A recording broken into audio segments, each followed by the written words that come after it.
The topic of our conversation is entitled The Role of Artificial Intelligence in Transformative Research, Practice, Limits, and Ethics.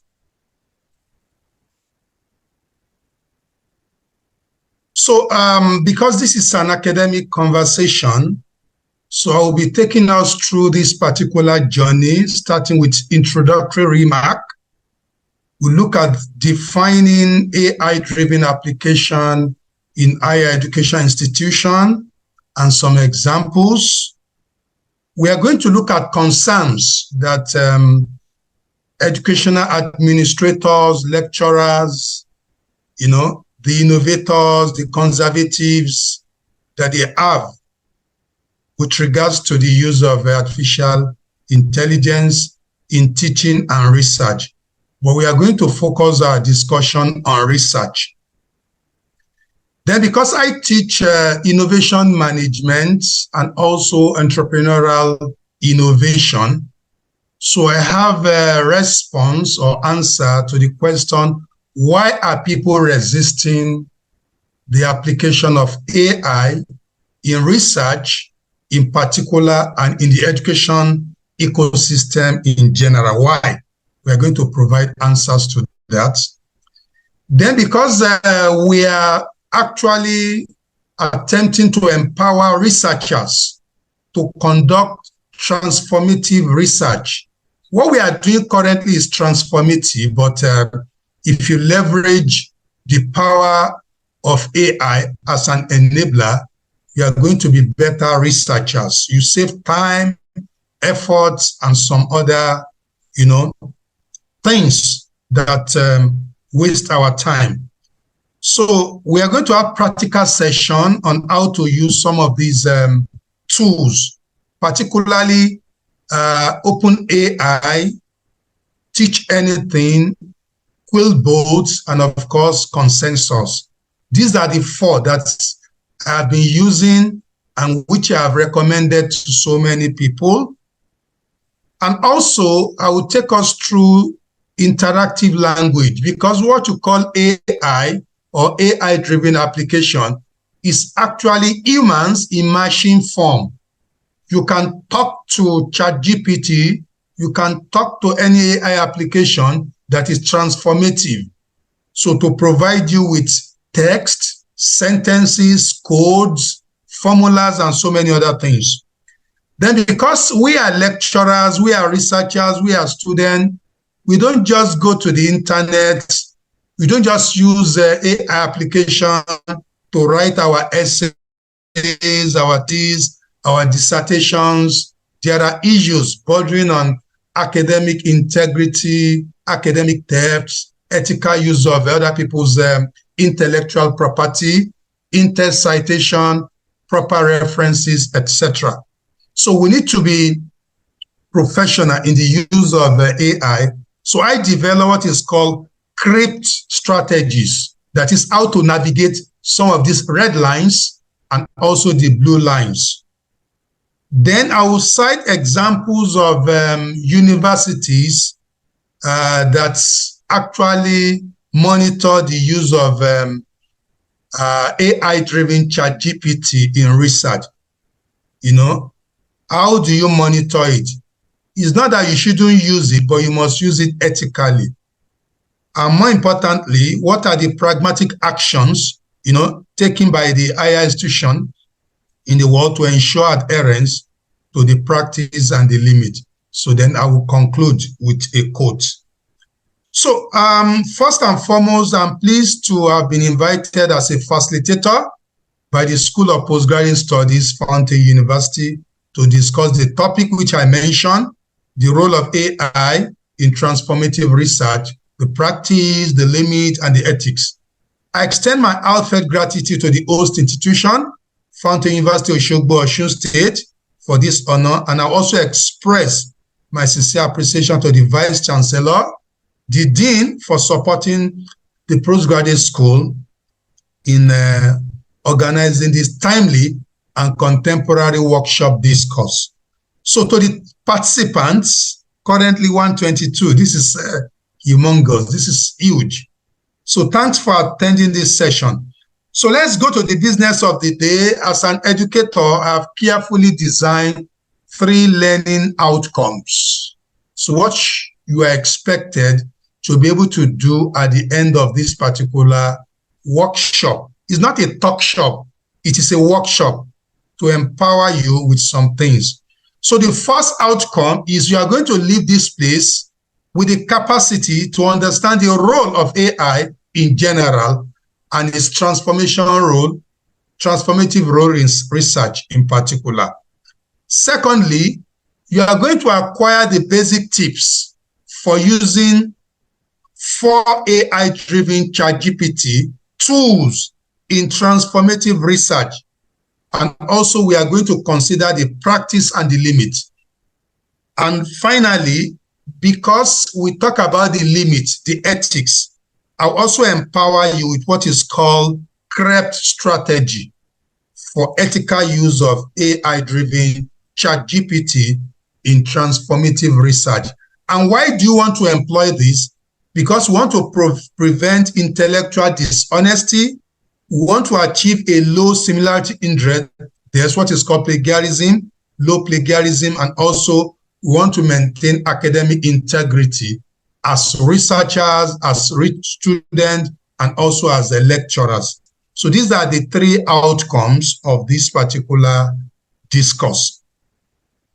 So let's now go into the discussion proper.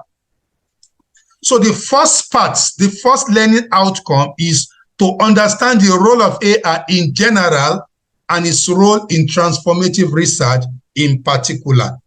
So I've delivered this particular talk at more than 5 different institutions.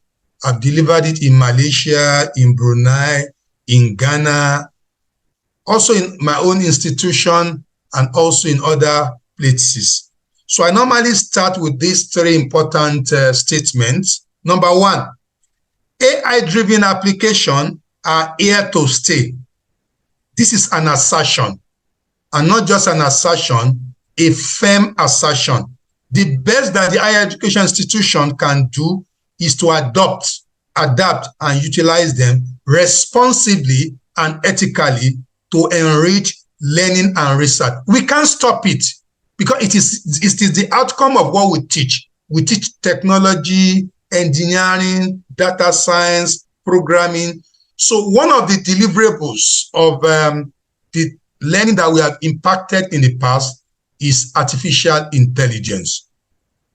2, rather than being adversaries, higher education institutions and stakeholders should document their concerns and help formulate best practices and ethical policies for the use of this disruptive technology. There are concerns, there are red lines, there are threats, there are privacy issues. Write them down and develop policies and ethical guidelines to manage all this.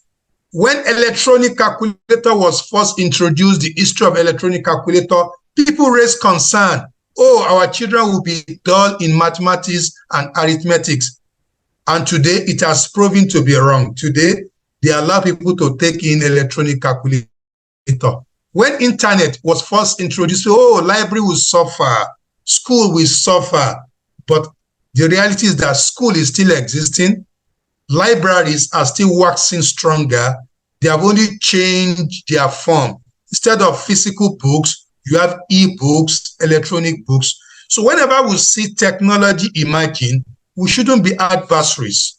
We should document our concerns, ethical issues, and then formulate policies and ethical guidelines to manage those concerns. Finally, the hallmark of AI-driven application within the context of the university system or polytechnics or college of education called higher education institution is to enhance positive learning outcomes, to improve problem-solving skills for the student, for the lecturers, to improve their research visibility, and also to provide all seekers of knowledge what we call competencies to be able to conduct research responsibly, and ethically.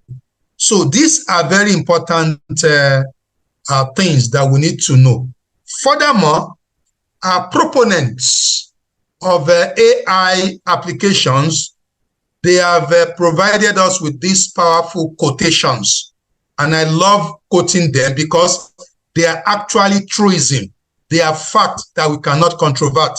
The first one by Rudolf Mensa, 2023, he said, AI tools will not take over your jobs.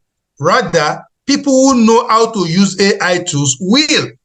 Fountain University is a university, with very strong ethical and academic standing. But people who know how to use AI tool will be the one to be preferred over those who don't know how to use it. Secondly, Jasper Whisperer said, AI will turn average writers into good writers. Note those things. It's going to turn average writers into good writers. It's going to turn good writers into amazing writers. And it's going to turn amazing writers into prolific writers, but it will make bad writers worse than before. Why? Because AI tools are merely enablers. If you don't really have the basic foundation in terms of knowledge, understanding, and capability, there's nothing AI tool can do for you. If you approach AI to write assignment for you, AI will do that, but the lecturer will score you 0 because plagiarism checker, AI checker, of course, will spot what you have done because you lack wisdom on how to use those tools responsibly and ethically. So based on the topic of our discussion, transformative research, if you're a good researcher, you are an amazing researcher, AI tools will make you prolific one. That is the reality we need to really absorb. The question is, what is AI within the context of higher education? I'm not a scholar of AI, but AI is a tool. I must use it. And I teach innovation management, so I should know the theoretical foundation, historical foundation of all these state-of-the-art technology, because that is what we teach in innovation. So when you talk about AI-driven application or AI in education, it simply means disruptive technologies. There are so many of them, that make use of artificial intelligence and machine learning to enhance and improve various aspects of education process. So you have so many of them. Some are for teaching, some for research, some can support your community service, some can help in design, some can help in doing prototyping and so many other things. But we are focusing on research. So these applications leverage data analysis, natural language processing, and other AI techniques to provide personalized learning experience in the case of the ones that are used for instruction and teaching. And some, they support educators like lecturers, teachers, and so on and so forth. And some can also streamline our administrative job. Even as lecturer, you have written letter to the VC, to the dean, you don't have time to edit it, you can use AI tool to improve your English, to edit it, and to make it very, very standard. These are some of the things we can use AI for. So some of the AI applications that we have, which are relevant to the higher institution, are as listed. They are 8 in number, but we are focusing only number 7, which is what we are here to do. We have AI tool called AGS, Automated Grading Assessment. It can help lecturer to grade automatically without human involvement. So use that for learning and also examination, administration, marking, etc. You have personalized learning algorithm, PLE. You can also use that as a student for learning, conduct exam for yourself, score yourself, You can also use predictive analytics for student success. If you want to improve your intelligence, your intellectual capability as a student, you can use this particular tool over and over again until you improve on your studies. And you can use AI called online proctoring and surveillance. You can write exam, wherever you are, and that particular tool will monitor you. If you are cheating right in your house, it's going to spot you. It's going to scan your environment while doing your exam online. We don't need invigilator to come to your house. You are being invigilated by that particular laptop. They have connected AI to it, so it's seeing all the four corners of your house. So you don't need 200 invigilators to invigilate people remotely, wherever they are. You have content filtering and censorship. Things we don't want students to read online in books, AI can help you prevent that. And also you have AI algorithm learning tools. This also improve our learning capability. But the one that is of importance to us in this particular discourse is AI chat generative pre-trained transformer, which people call ChatGPT. The meaning of ChatGPT is simply chat. We all know what is chat: to communicate with somebody, to talk with somebody, to give somebody a command. But the G is generative, the P is pre-trained, then the T is transformer. That is a particular machine trained to think, to reason, to project into the future, to extrapolate in the future, to understand English more than human, to be able to write more than human, to be able to give you suggested information, to receive 100 words and turn it to 10,000 words. That is what is called ChatGPT. It is human in machine form. It has brain. It is very, very fast. It can think faster, better than human. And it can produce answer better than the best professor in the world. So that is what ChatGPT is all about. So let's now go into the discussion proper. So what are the concerns that people have? I want to discuss the theoretical foundation before going to practical. What are the concerns of lecturers, of professors, of educationists? So many concerns in the literature, in books, at conferences and workshops. I've documented all into 9. 1, they believe that AI-driven application lack human touch, value in the way research is conducted. There are so many professors, they will ask their students, write 3 topics in a piece of paper, put it in a file, then come and see me every Friday, physically with your file. If I'm not around, put it, under the door. So they believe this is the best way to supervise, to conduct research, and they will use their red biro to cancel, and so on and so forth. You submit your project, 60 pages, 100 pages, is going to read through, put red lines.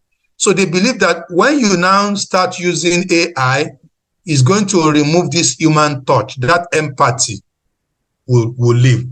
Then private simplification. Some believe that when you use AI for research, it's going to compromise your privacy, collect your data, profile you, stereotype you, and this may be dangerous in the short and long term. So that's the belief of some of them. But the question is, we have been using so many online tools, and we have already consent that they should collect our data. Each time you go to a website, something will prompt up cookies that accept, reject. So you have already compromised your data, your name, your email. So why are we afraid of AI?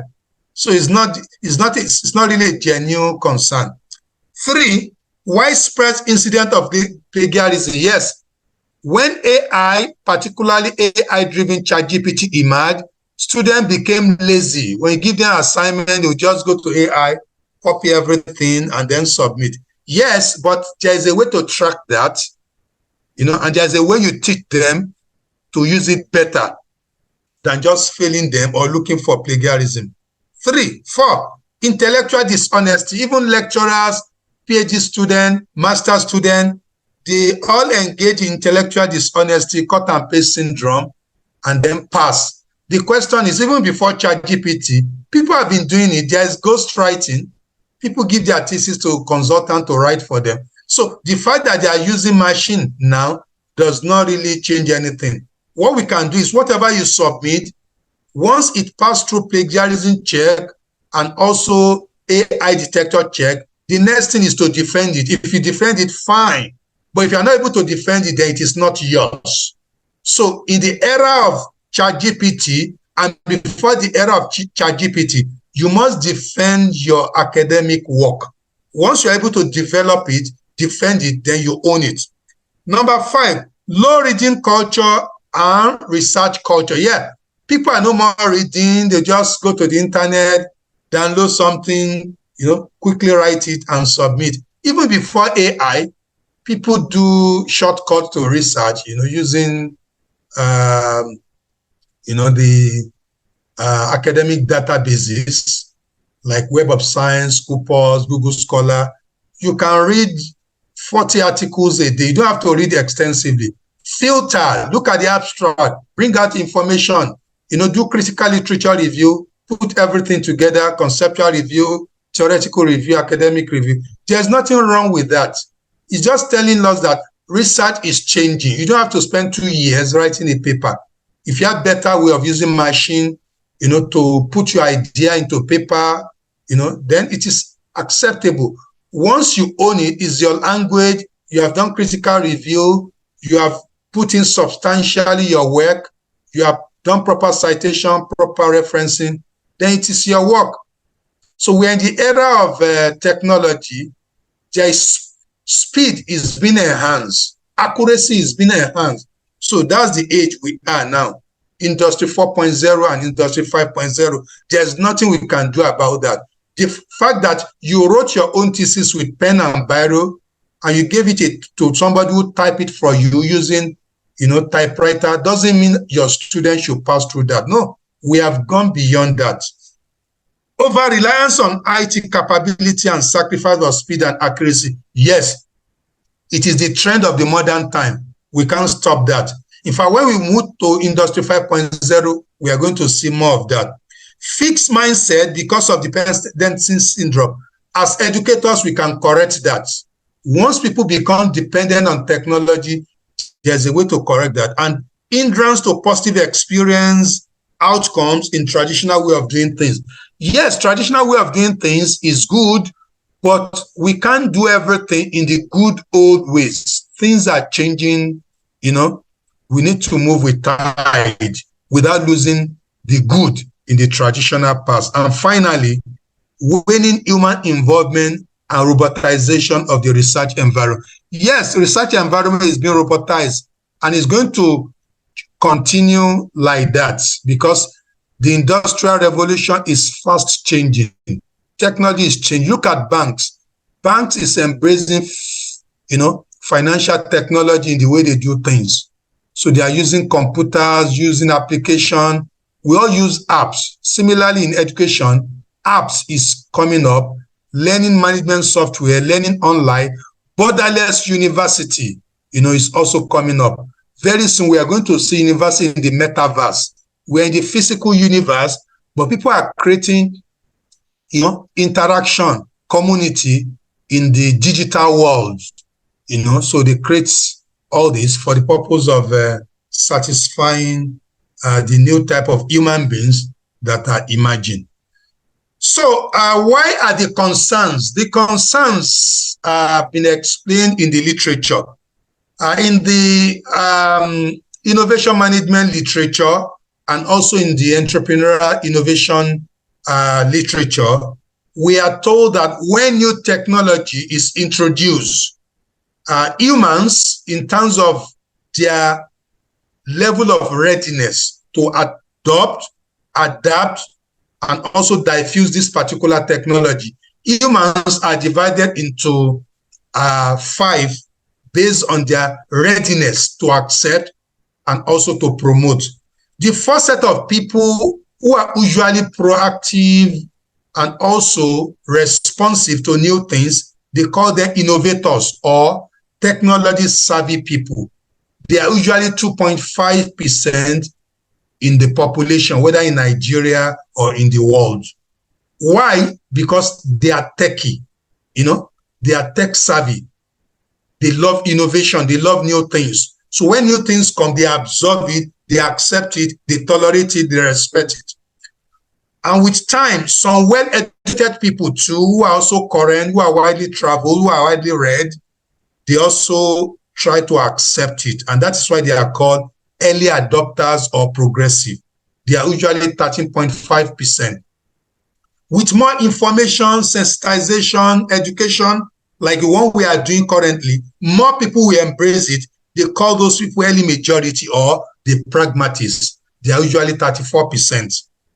And later on, when this particular technology has been widely accepted by government, by policymakers, it's no more new, and there's nothing those who call themselves conservatives or antagonists can do. They have to embrace. So we call them late majority or conservatives. Then finally, the last set of people who will fall in compulsorily, we call them laggers or skeptics. So before we are able to bring all these people on board, it takes a lot of energy and a lot of time. And we call that crossing the chasm. It's as if we want to jump from one end of a mountain to another end of the mountain. And in between, there is probably a gorge, like a hole.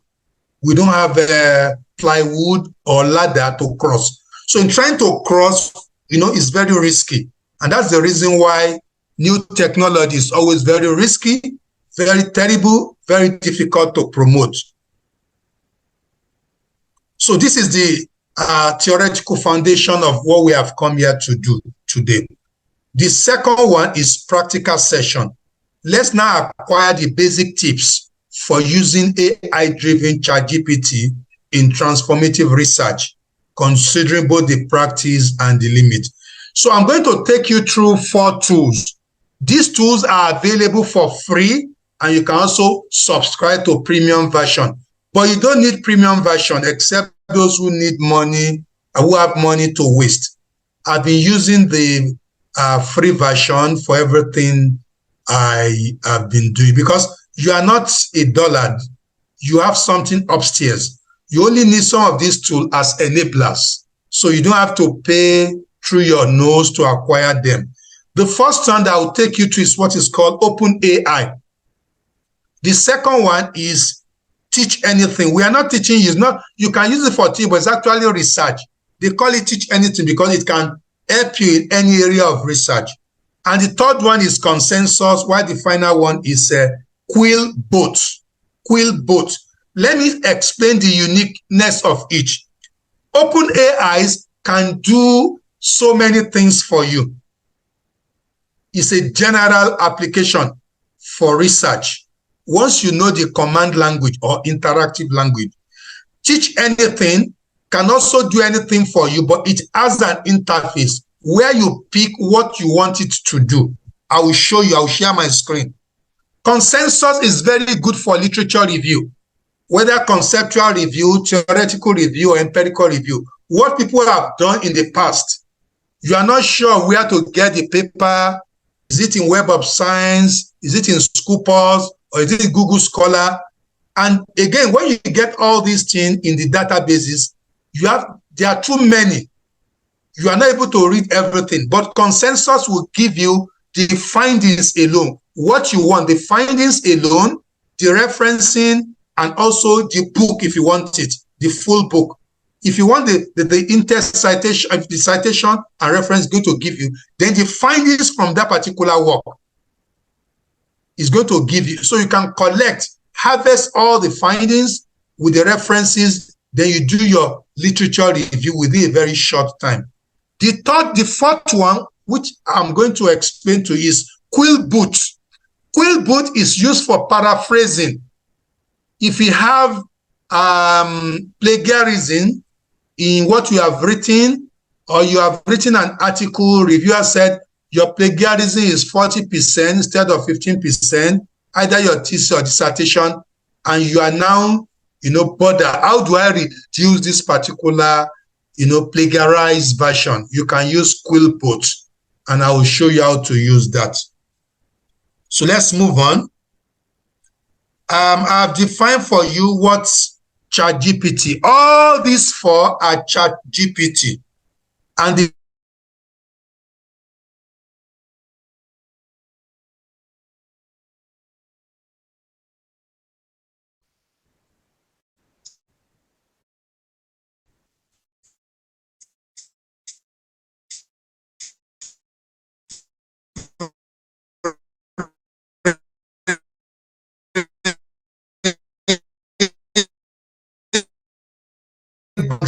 whether you are in medicine, you are in Greek, you are in economics, you are in Islamic studies, Christian religious studies, ChatGPT can respond to anything you ask, even history. So what are the benefits?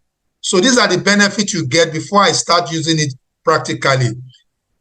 One is going to sharpen researchers' academic writing capability.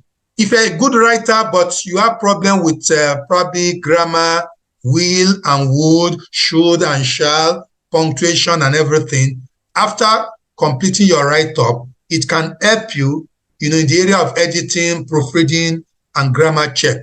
It's powerful more than Grammarly, Ref and Write, and some of these, desktop proofreading tools.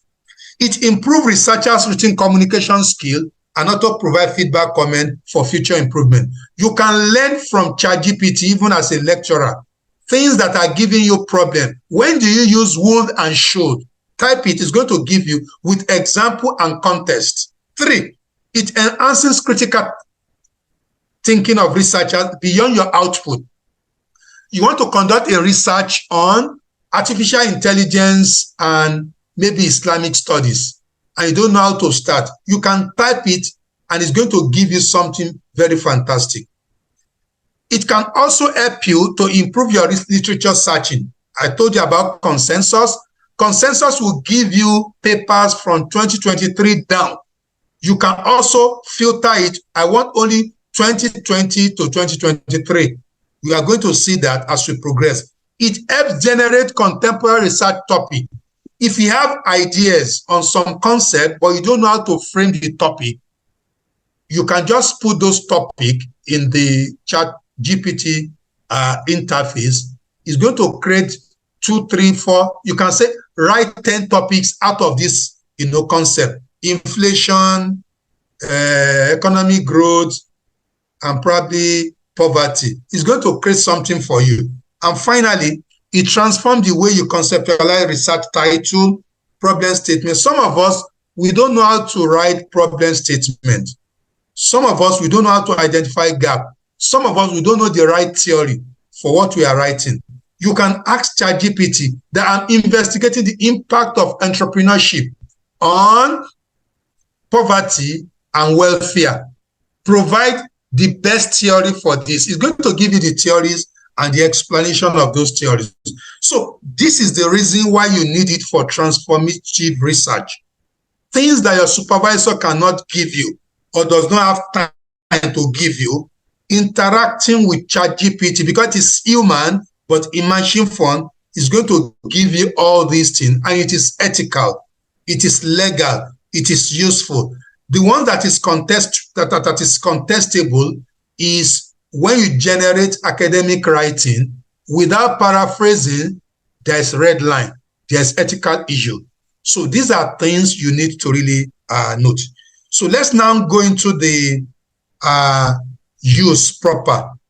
So before you can use AI-driven ChatGPT for research, you need to know minimum interactive language command, how to talk to it. Some of the way to talk to it is summarize. If you want it to summarize, you write that word summarize, the open bracket, put whatever you want it to summarize in bracket. It's going to summarize this for you. Or you have something that you have taken from a particular site, like 400 words, but you need about 20 words, you can ask it to paraphrase for you. And also you can ask it to paraphrase and enrich. paraphrase for me, then add something more beautiful. Correct grammar, it is your own. You want it to correct, it's going to correct it for you. Then you want to summarize with new words. You have copied something and it is plagiarism. You need to paraphrase, but you don't know how to paraphrase. You can say summarize with new words. It's going to summarize what you have copied and use new words. That new words will be easy for you to play around with. So beyond theory, let me go to the practical. So you can scan this link. This is the first one we want to use. It's called OpenAI, the most accessible, the most popular, and the most simple, and at the same time, the most effective. People pay for sophisticated AI, ChatGPT. At the end of the day, they are not getting value for it. This is simple, so copy it. So I want to do some things for you using this. So let me stop sharing. I want to share my screen with you. So my screen for AI coming.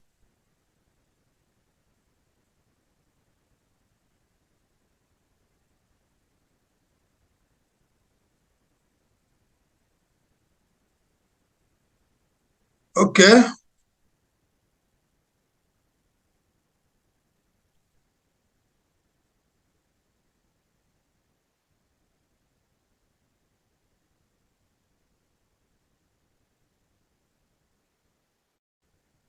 So I'm about to share my screen with you.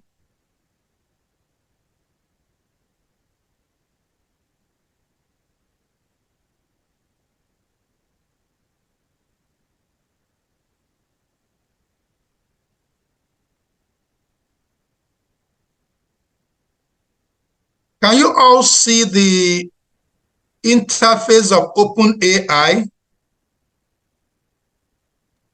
Yes, we can. This is the interface of OpenAI, yeah. So let me start. I have some things I want. For instance, I have some examples here. Let me start with a simple one.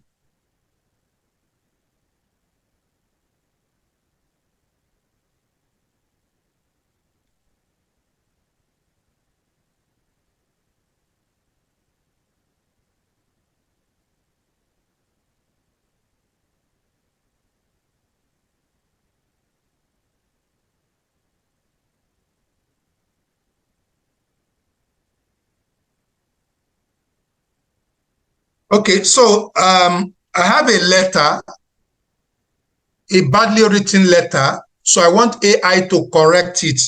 So for you to correct, you give a command, correct the grammar, then open bracket. So whenever you want to instruct AI, you come up with interactive language command.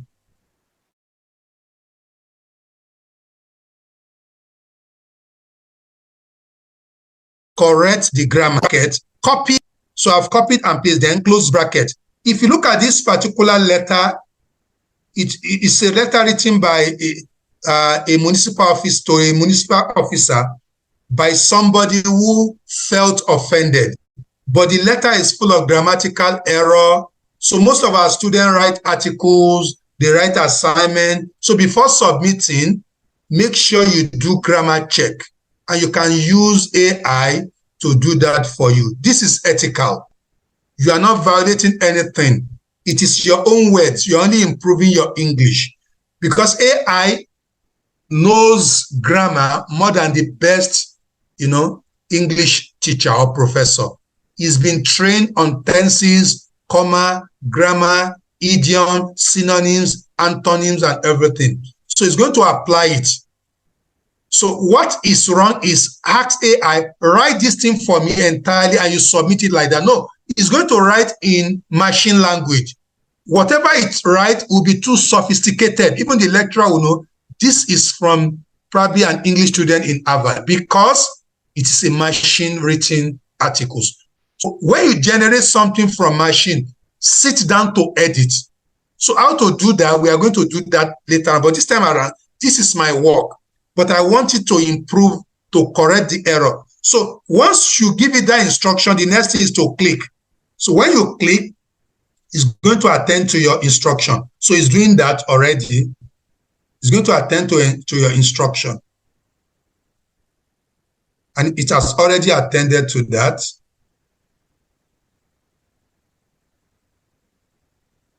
Look at it. Look at the former one. I write to you to say how angry I am with the state of the road outside my house. It's a really mess. A few days ago, my neighbor has got the back wheel of a car stuck in one of the, you can see the former one. Look at the corrected one. I am writing to express my frustration regarding the state of the road outside my house. The same, letter, but with improved version. It is in a terrible condition. A few days ago, my neighbor got the back wheel of a car stuck in one of the enormous potholes. Why do we have these potholes? So this is how to use command language. So let me give you another one. Another example that I want to give you is an abstract. This abstract is from a book I wrote recently.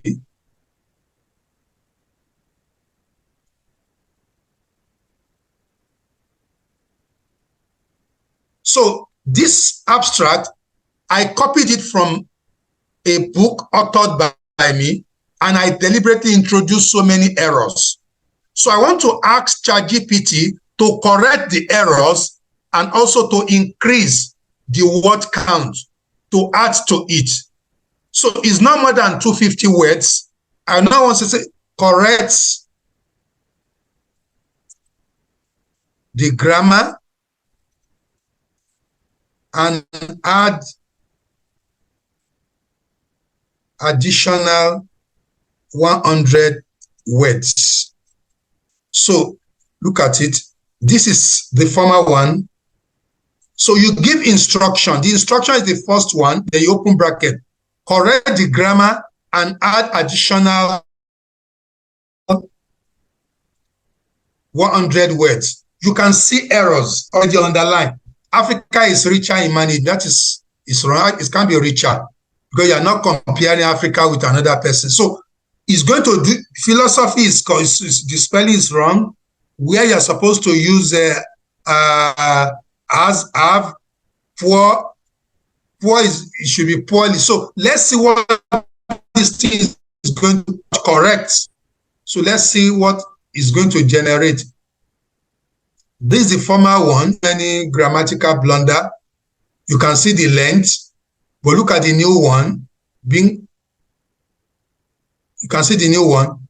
It has corrected the errors and it has added to it because I said correct errors and add additional 100 words. The question is, where is ChatGPT generating additional words? We told you earlier on that it is human, it is knowledgeable, it's been trained, it's been exposed to database, it's been exposed to knowledge from different places. So the knowledge that ChatGPT is exposed to is bringing that particular knowledge into play to help you improve what you want to do. So this is second way of using ChatGPT. Or you have been given an assignment by a lecturer, probably in history department of Fountain. You are asked to write about history of Osogbo. Okay, let's try. Write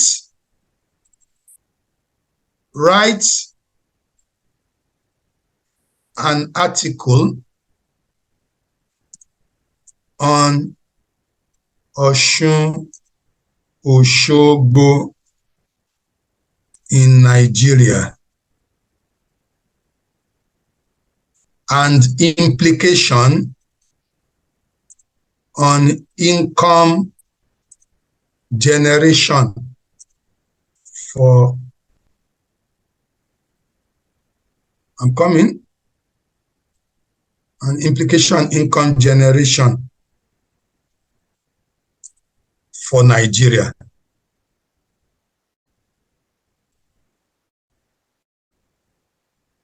Okay, this is, you want to get some information. Okay, let's see what ChatGPT is going to do. Are you people following? Yes, we are. Interestingly, I didn't come, to this particular discussion with the idea. I just created it now. Because when you look at Osun, it is a festival, but it could actually become an income generating opportunity. So I link Osun, you can see, it has given you the topic Osun Osogbo Festival, cultural splendor, and economic implication for Nigeria.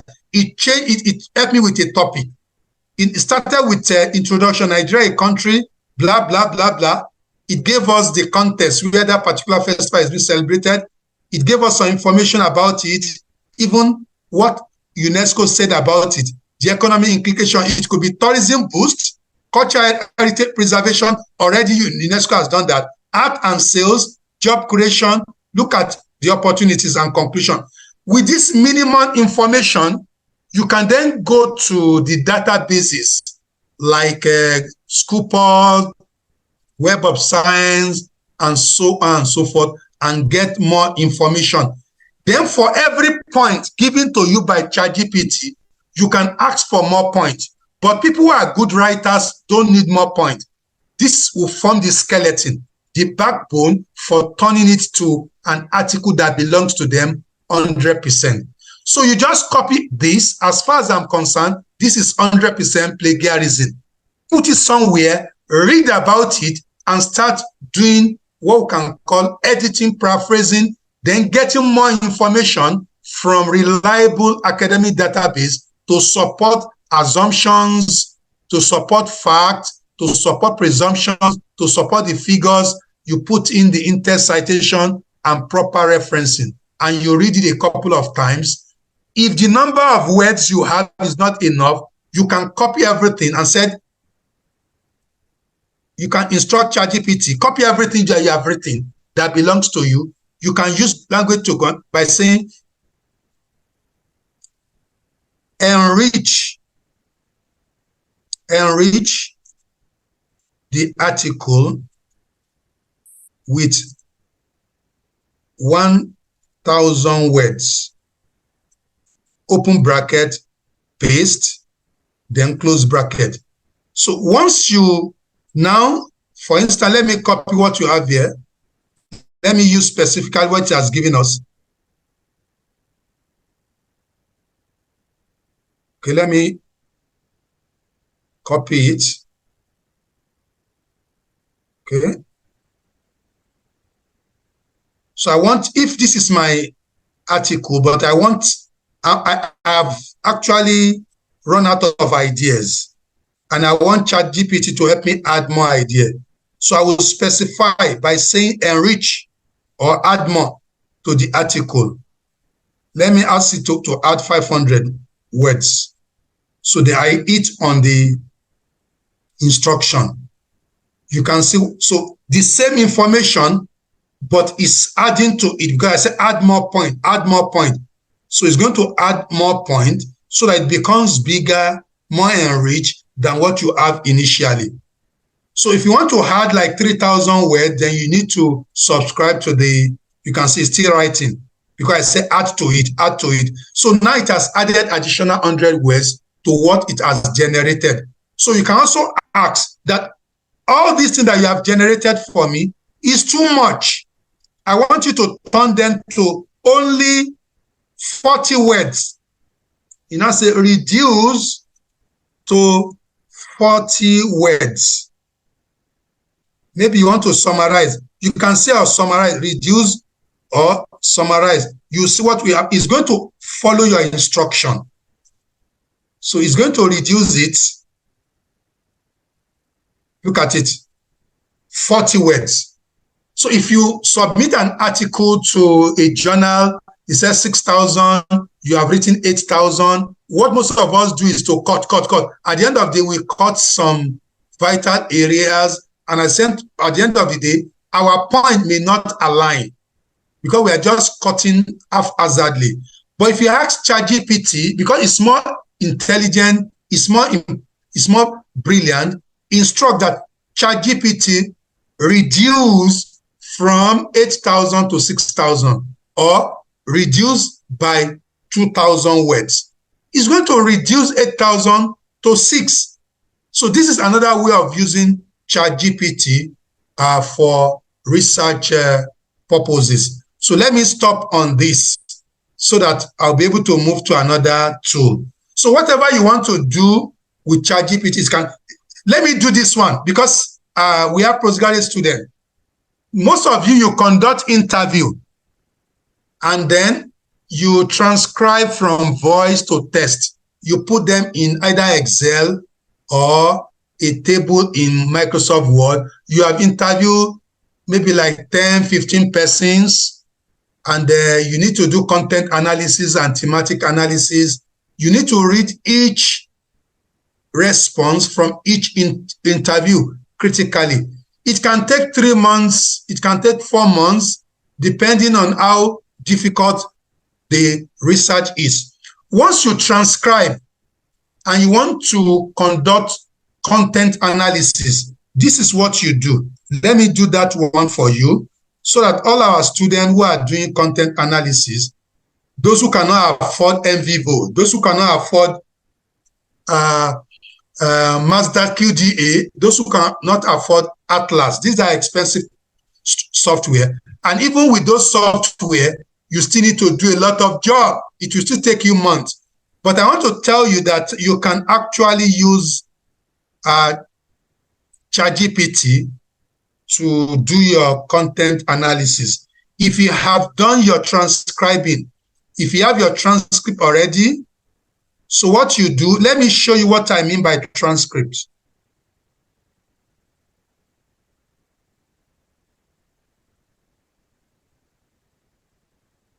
Let me show you what I mean by transcript first. Let me unshare. I'm coming back. So this is what is meant by transcripts. Interview responses. In general, how do business managers help companies survive during difficult times? These are responses from more than 30 people. These are responses from more than 30 people. So if you are reading each one, to do content, you can do it, but it takes time. But because ChatGPT is powerful, it's more brilliant, it can read in depth, summarize. So what I want to do is I want to copy all these things, their responses, okay? I want to copy everything. So let me unshare again, go back to OpenAI. This is OpenAI. So I now said, OpenAI, I want to instruct Open. Can you see the screen? Yes, we can. Okay, do a content analysis of these interviews. All right. So open bracket, then I will now drop everything. These are responses from more than 30 interviewees. So then I will hit the box. Bam. So start seeing what this thing is going to do. So it's already doing the content analysis for you. You can see it's already doing the content analysis for you. I will also do thematic. Some people don't know the difference between content analysis and thematic analysis. It has read these 30 interviews within less than 2 minutes. This is less than 2 minutes. And it is telling us that authoritatively 7 things, are present. Leadership strategic for business continuity. And it has summarized what all the 30 people said with regards to leadership and strategies. So this is content analysis. I prefer thematic because thematic is more interesting. Look at thematic. So you now extract this information and add more points. You can bring verbatim quotation to support the minimum it has given you. But let us see the thematic. The thematic is more interesting. The thematic is more interesting. I'm coming. So let me copy the instruction. I want you to do thematic. And I want both content and thematic together. Okay, let me copy the command. Can you see the interface? So this is the command. I said do, let me start with do thematic analysis showing themes, frequencies, and percentages of themes from the interview. So I will now copy all the interviews again. Let me copy all the interviews. So all the interviews, more than 30, which you can't do in 3 months. So let's go back to the interface. So I've copied everything and close bracket. So then I'll now hit the box. Please do it for me.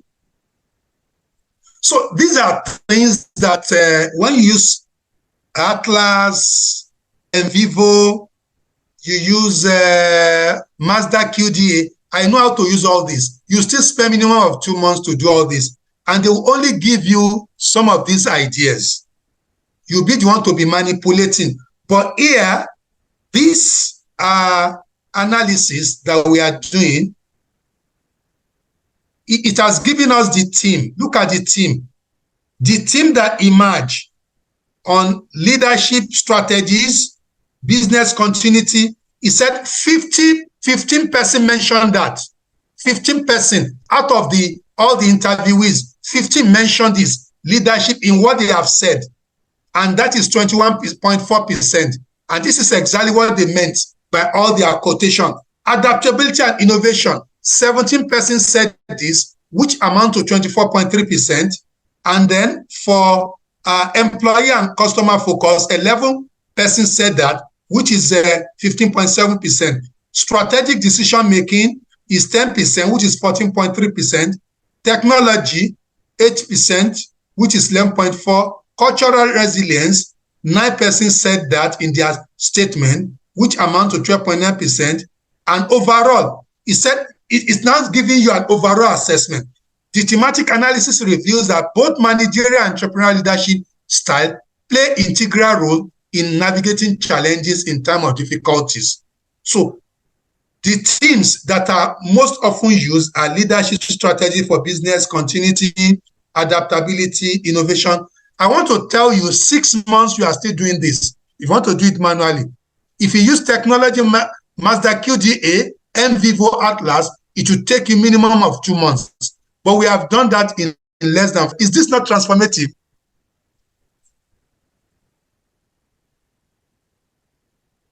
So, in fact, you're set. You are the first to learn content analysis and thematic analysis from me using OpenAI. So we are done with OpenAI. Let me unshare and take you to the second tool. The second tool that I want to expose you to is called Teach Anything. Teach Anything. So let me share my screen. Teach Anything is the second one. Okay, why is it, okay? I'm coming.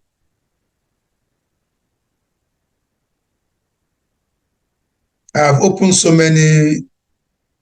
Okay, so this is what you call Teach Anything. So you can see the website, Teach Anything, teach-anything.com.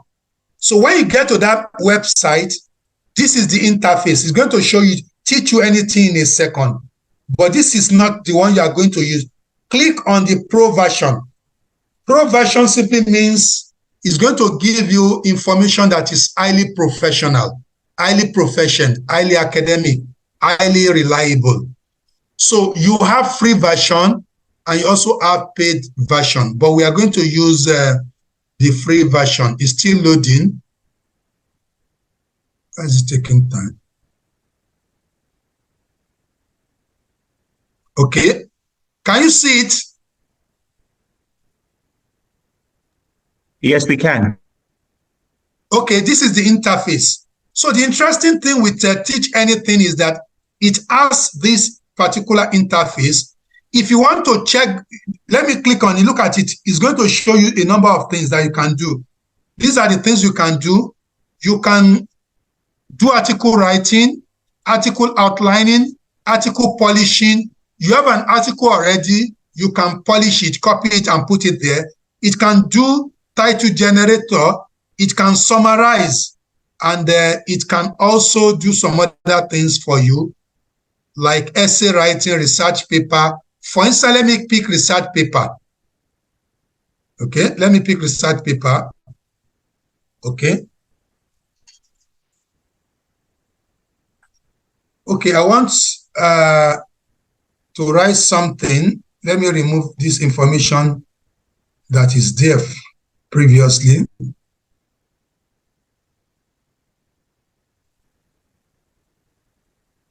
Okay, so let me remove this. I want to write a research paper. Anybody should give me a topic. Anyone? Any topic from anyone, any topic whatsoever. Volunteers can kindly unmute themselves to give topics, please. Any volunteer, please. Anybody should give me any topic. Any short topic.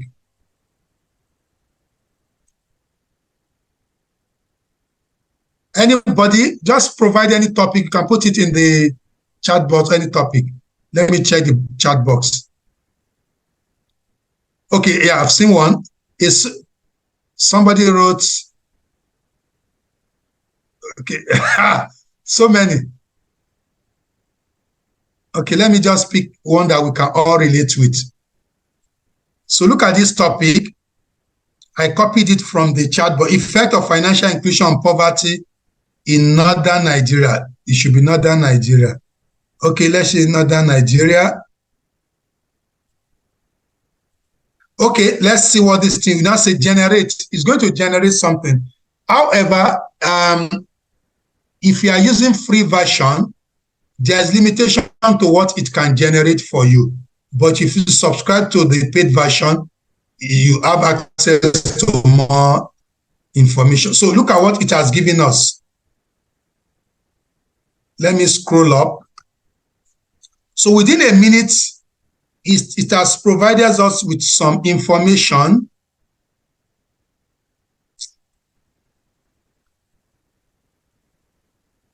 Okay.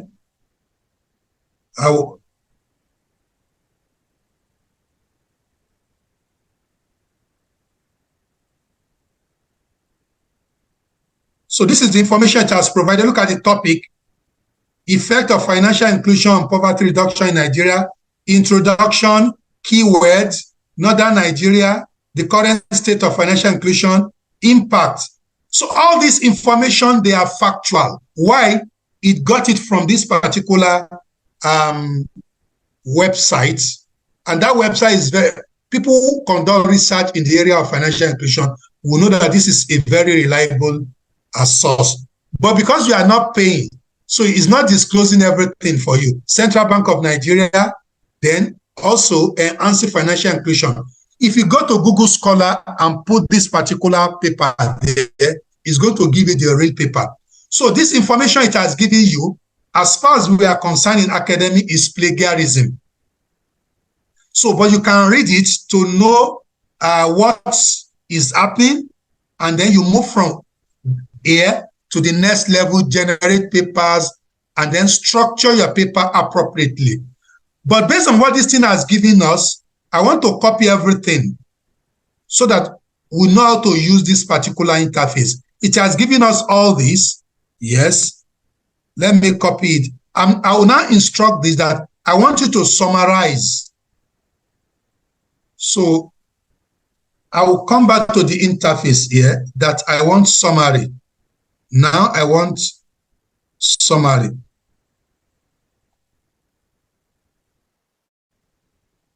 Let's go up. This is summary.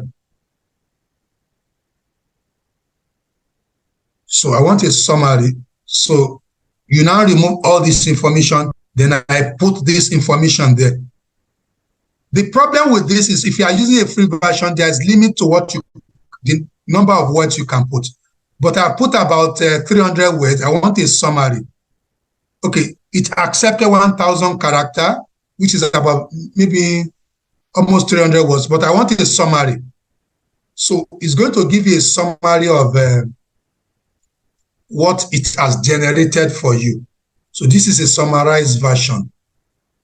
You can see shorter than the other one.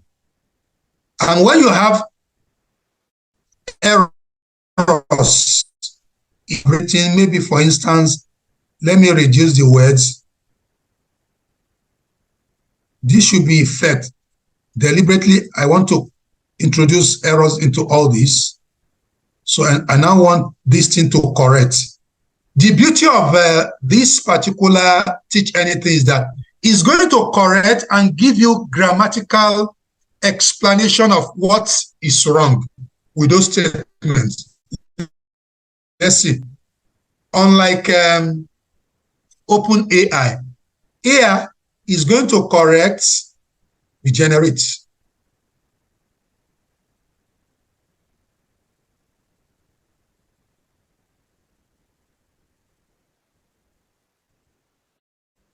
It's still in summary. Sorry. It should be so grammar check. I was still using summary. So grammar check. Look at the beauty of teach yourself. So you're going to correct that particular grammar. You can see it said the revised version is this. This is the revised version, effect of financial inclusion on poverty reduction in northern Nigeria. Then explanation of the correction said effect is wrong, it should be effect. The word effect is misspelled. Financial corrected to financial, the word financial is misspelled. And so the beauty of Teach Anything is that it's going to correct your errors and teach you grammar. Where you put will, it will change into would. Where you put would, it changes to will and tell you when to use it and when not to use it. So it's like an improvement on OpenAI. So I don't want to waste too much time on that because it's still the same thing with OpenAI. But if you ask me, which one will I pick between Teach Anything and OpenAI? OpenAI is better. OpenAI is better. This one is restrictive. But where you want some specific features, like for instance, you want to do syllabus, you want to write syllabus for your course. You want to do scientific paper, you want to generate title, you want to generate exam. You can generate exam, multiple choice, theory, and also the marking scheme.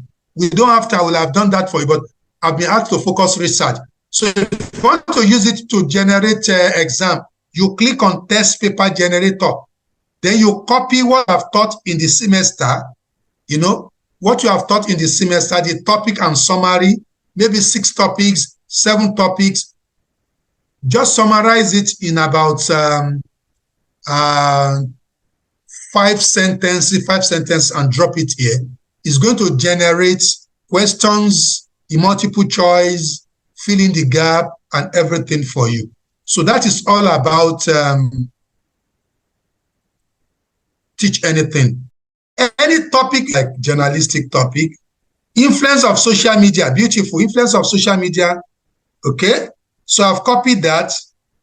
So for consensus, it gives you access to paper, quality paper, from which you can select. So it's also free, and there is paid version. this is the interface. You say, ask a question. So I'm asking a question, and that question is influence of social media, then click. So when you click,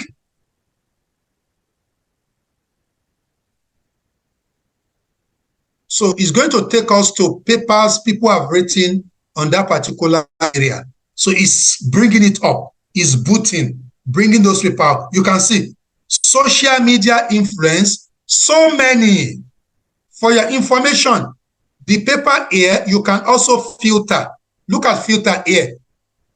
I'm pressing filter. Filter is telling you all years, 2023, 2022, 2021. So pick the ones you want. If you leave it at all years, all the paper listed are all years. But I want recent paper. My supervisor in Fountain said, I want only paper of 2023. So click on 2023. When you click on 2023, now say apply. So the paper is going to show me will be paper of 2023 alone. So the beauty of this is that it has given me only paper of 2023. Then it's showing me the findings alone. Look at it. This one is the findings. The findings, very short. The findings. So if I want to read more about the paper, this is citation. Click to generate the reference. When you click on the paper itself, on share, it's going to give you opportunity to share. So for instance, look at this particular one, instrumentality of, so I want to click on this paper. Click, it's 2023 by Guyemi. Some students will tell their lecturer, I don't have access to recent literature. No, look at recent literature, use consensus. So this is the citation. Look at it. For anything you are doing, you can get the references immediately. APA, MLA, Chicago, Harvard, just click. I want APA, click, bam. You have clicked it and you can keep it. So the paper itself, it said the general takeaway from that paper is this. The general summary of that paper. This is the abstract of the paper. And if you want to know more about that paper in terms of outcome, method, sample size, population, you click those ones. And if you want to go into that paper fully, you want to see that particular paper, it will provide you that particular paper. So it's not a case of I don't have access. If you want to see that paper, this one, I want to copy this takeaway to use it for my critical literature review.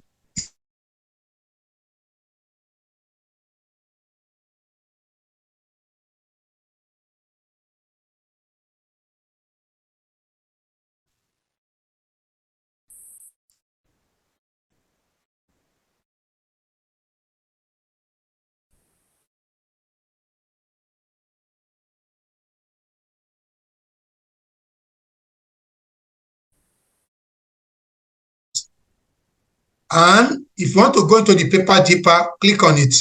You can see the full paper if you want to.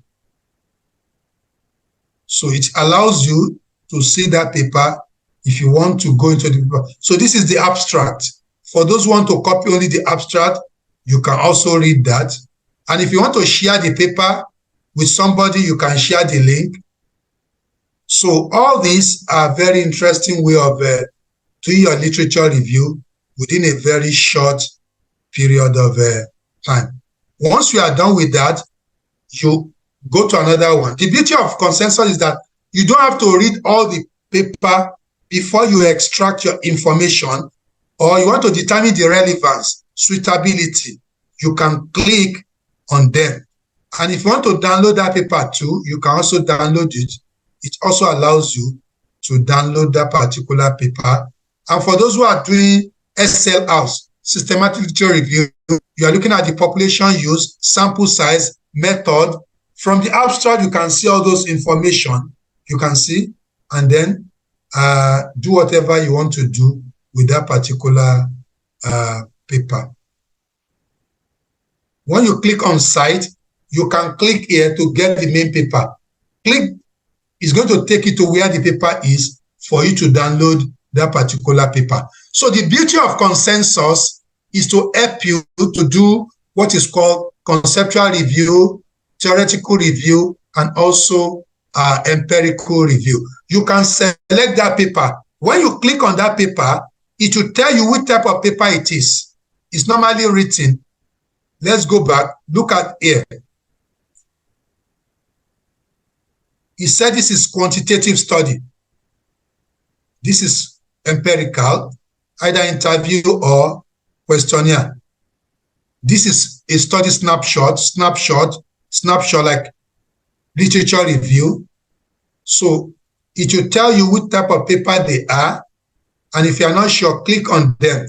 So if you want to load more, click here.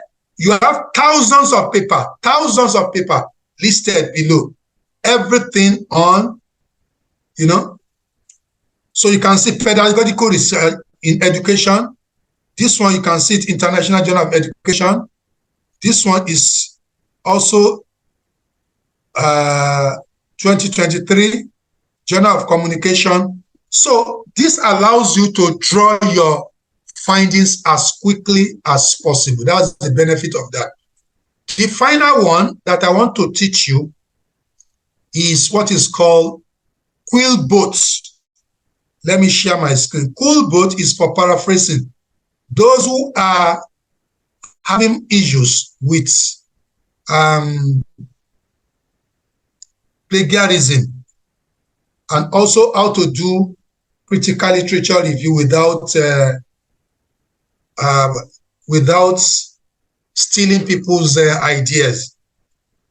Look at this one. Let me copy something that belongs to me, for instance.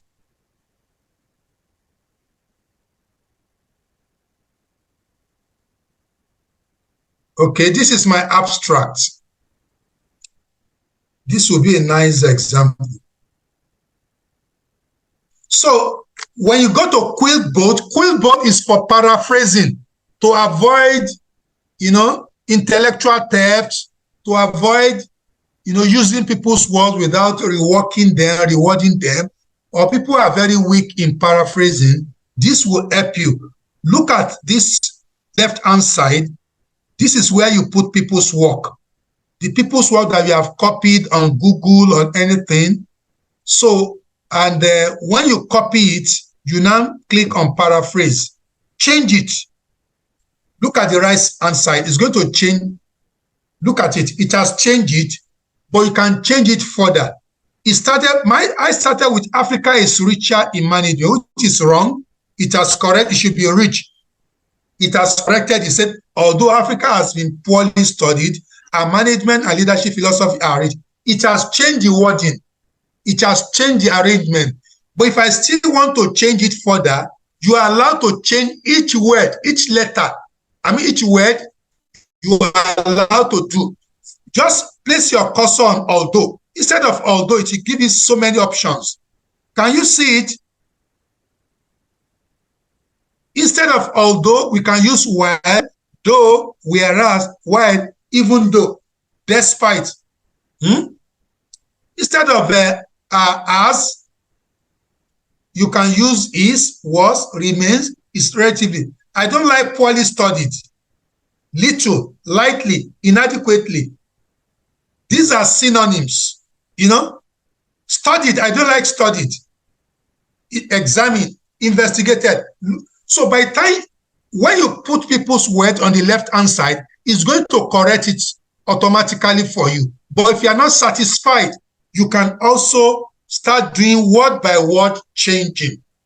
So if you have been given your plagiarism index, 17, all those areas in red, in purple, copy them, put them on the left-hand side, click on rephrase. For instance, rephrase is going to change it again. You can see. If you say rephrase, it's going to change it again, or you change it yourself. Although less than, I don't want although, I want to use despite. I don't like less, I want to call it little. I don't like as, I change it to widely. I don't like study, I change it to investigated. I don't like as here, I change it to contains. I don't like richer, I change it to better. I don't want the word philosophies. You can change it to principles.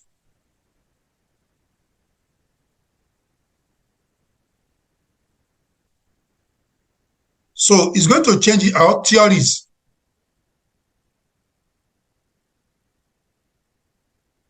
I don't want characteristic. Change it to features. I don't want prominence. You change it to popularity. I don't want the study employed. You change it to what adopted. I don't like adopted also. I can change it to utilize. Or I don't want utilize. I can change it to followed. I don't like in order.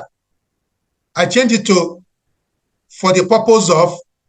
Once you change it, because this is AI, it's going to change the sequence of the sentences to conform with grammar in English language. So this is the solution to your plagiarism, poor paraphrasing, and so on and so forth. So I've been able to teach you how to use all the 4 tools. Let me go back to my concluding part of my lecture. Can you see my slide?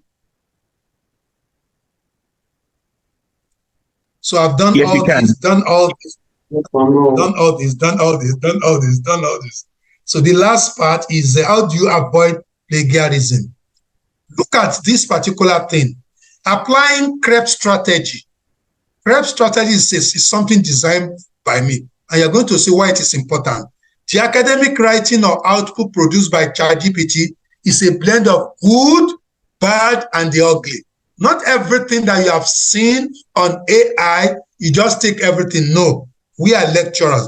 As researchers at Fountain University Osogbo, FUO, not FOU, we're expected to reflect ethics in teaching and research by avoiding deliberate academic dishonesty, intellectual property theft, plagiarism, and cut and paste syndrome.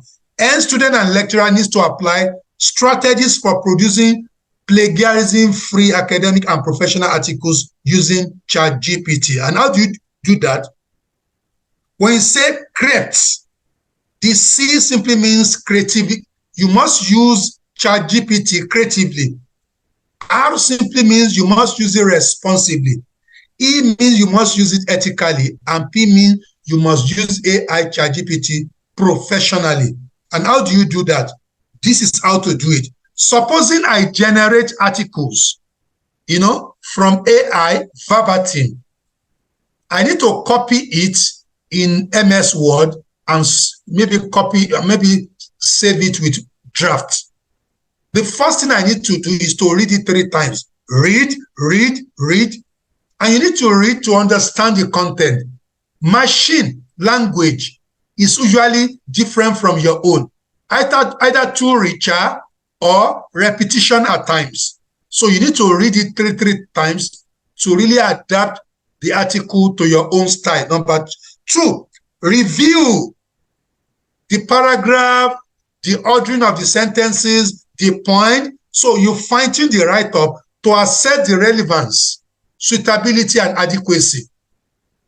You need to fine-tune to be relevant, to be suitable and adequate. At times you need 3,000, it will give you 1,500. You have to source the remaining 1,500 elsewhere. Even the 1,500 given to you must be rephrased, must be reworded, must be reworked. And that takes us to rearrange. You must reorder the point, the content of the write-up and its essence based on the need, the format. If your writing article will be different from assignment will be different from dissertation or thesis. So the fact that you have been given something by AI does not mean you should go and use it. And number 4 is where you do surgical operation.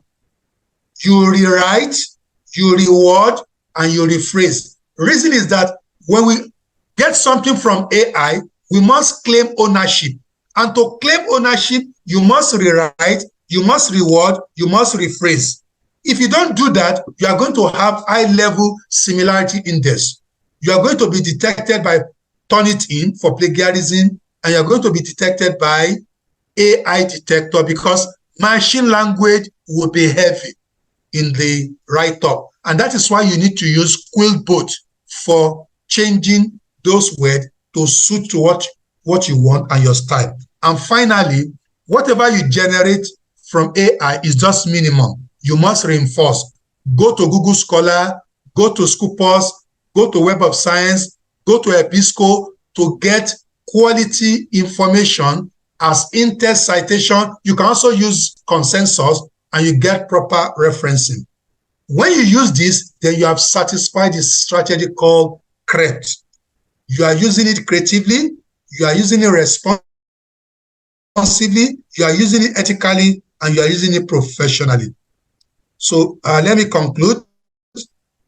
I've told you about this. Okay. For the university, because I can see deans, VCs, and other people, this is a concluding statement. Pragmatic action that have been taken by world-class university, Babson, University of Tampa, several others. Number one, we need to strike a balance between the benefit and threats of AI. Involves embracing and managing AI application to responsibly advance transformative research. We can't ask people not to use it, but we must follow the CREPT strategy and other ethical guidance. Two, we must maximize the efficiency of AI application. What you are expected to do in 6 months, look at that content and thematic analysis, we will be able to do it in less than 5 minutes. It is transformative. It has enhanced work speed, work rate, work quality, work visibility, which are crucial in the fast-changing world. You can publish a paper, quality paper, within 8 months, whereas some 2 years, 2.5 years, they are still working on, publishing in Q1 paper. 3, the implementation of institutional policy on AI-driven application, especially as they relates to academic research, is essential. Fountain needs to come up with policy. Can you use it or you can't use it? If you use it, what are the guidelines?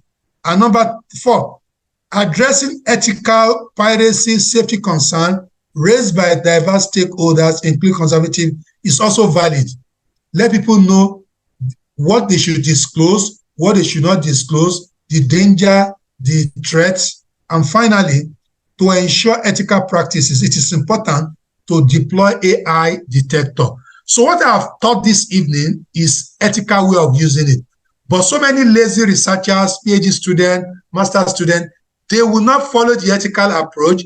They will just pay for the premium version, generate their thesis, generate their dissertation, generate their long essay, and submit to the university. So what you need to do is to put into your submission system AI detector and turn it in for plagiarism. Let me show you the picture.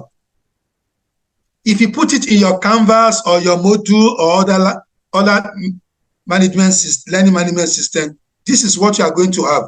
You can see the one in red is tracing plagiarism. The one in blue is tracing AI. You can see AI. The one in red is tracing plagiarism, similarity index. But the one in AI is because Turnitin cannot detect AI materials. Why? Because AI material is generated by that machine. It's not a stolen work. It's not the work of Dr. Taufik. It's a work created from the brain of AI. So it is AI detector that can trace AI detected thesis or dissertation. But people have copied other people's work or stolen other people's work. They can only be traced by plagiarism checker, which is Turnitin. Finally, technology will not replace great teacher, but technology in hands of great teacher can be transformational, by George Couros. So that's the end of the presentation. Thanks for inviting me.